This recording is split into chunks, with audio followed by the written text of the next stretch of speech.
Un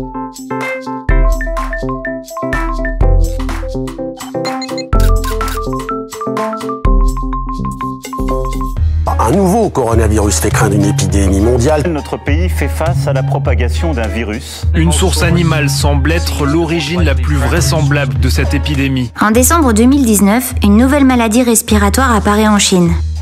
Elle se propage dans le monde entier. Pour comprendre cette épidémie, adressons-nous à des experts.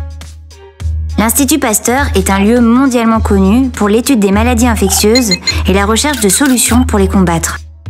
Arnaud Fontanet est un médecin et chercheur spécialisé dans l'étude des épidémies. Je l'appelle. Bonjour professeur. Bonjour. Quelle a été votre première rencontre avec la Covid-19 ? Ma première rencontre avec ce nouveau coronavirus, elle a eu lieu le 31 décembre 2019. Donc ça, c'était un peu le dernier jour du monde d'avant.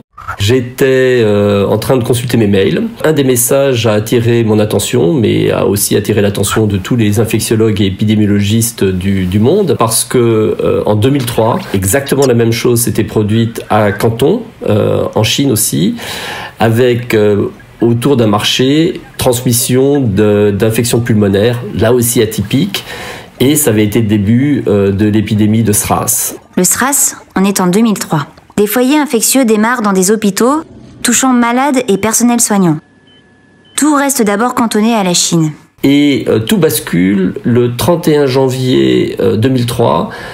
Il y a un patient qui est hospitalisé à l'hôpital de Canton et qui va infecter plus de 50 personnes. Ça, c'est des événements qu'on appelle de supercontamination. Et parmi les personnes que ce patient va infecter, il y a un médecin qui va partir avec son beau-frère faire du shopping à Hong Kong.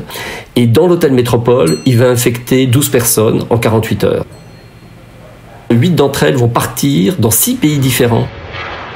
Les épidémiologistes partagent leurs données et décrivent tous les éléments essentiels de la compréhension de la dynamique de transmission de ce virus. Ces éléments sont un coronavirus qui se transmet d'homme à homme par voie respiratoire, une contagiosité maximale au début des symptômes et surtout, la plupart des patients ont des formes graves, donc facilement repérables. Quand on s'est rendu compte de ça, on a vu que l'isolement des patients allait être efficace. On avait finalement 3 à 4 jours entre le moment où les malades commençaient à avoir de la fièvre et à tousser pour les isoler avant qu'ils aient contaminé quelqu'un d'autre. Et c'est grâce à ça qu'on a arrêté le SRAS. Quelle méthode aviez-vous utilisée pour parvenir à ces conclusions ? À l'époque, c'était vraiment le stylo, carnet à spirale, un petit carreau. Et c'est cette enquête de terrain qui consiste à dire avec qui avez-vous été en contact et qui a pu vous infecter et qui est-ce que vous avez vous-même rencontré depuis que vous êtes malade ou au moins 48 heures avant le début de vos symptômes, qu'on reconstruise ce qu'on appelle ces chaînes de transmission. Qu'est-ce qui a le plus changé depuis 2003 au niveau des outils et des techniques des épidémiologistes de terrain ? D'abord, dans le recueil des données, on a beaucoup plus d'outils. Grâce à Internet, on peut partager les bases de données. Tout le monde peut aller et travailler dessus et essayer de mieux comprendre ce qu'on appelle l'histoire naturelle de la maladie. Les agents infectieux du SRAS et de la Covid-19 sont cousins, dans la famille des coronavirus. Et pourtant, la diffusion de la Covid est beaucoup plus grande que celle du SRAS. Pourquoi ?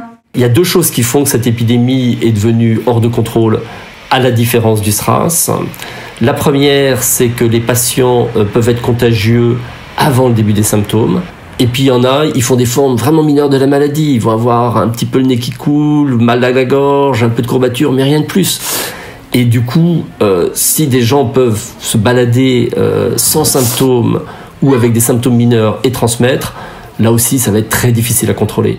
D'accord, c'est très clair. Merci professeur. Voilà, allez. Au revoir. Donc, on constate que 2 virus cousins, comme celui du SRAS et celui de la Covid-19, peuvent déclencher des phénomènes très différents. On voit également qu'un même agent infectieux se propage de manière différente d'une région ou d'une ville à l'autre. Ça tient au fait que la propagation de cette maladie dépend de nombreux facteurs. La densité de la population, les voyages, les habitudes, par exemple se retrouver en grand nombre, partager les repas, l'âge de la population, les facteurs climatiques, sans oublier les mesures prises pour limiter la diffusion de la maladie. Il est tentant de vouloir expliquer les choses en donnant une raison unique, simple. Mais la réalité est bien différente. Et seules les observations rigoureuses des épidémiologistes permettent de déterminer l'ensemble des facteurs qui agissent. C'est ainsi qu'on peut mieux comprendre les phénomènes et trouver des moyens pour lutter contre la maladie.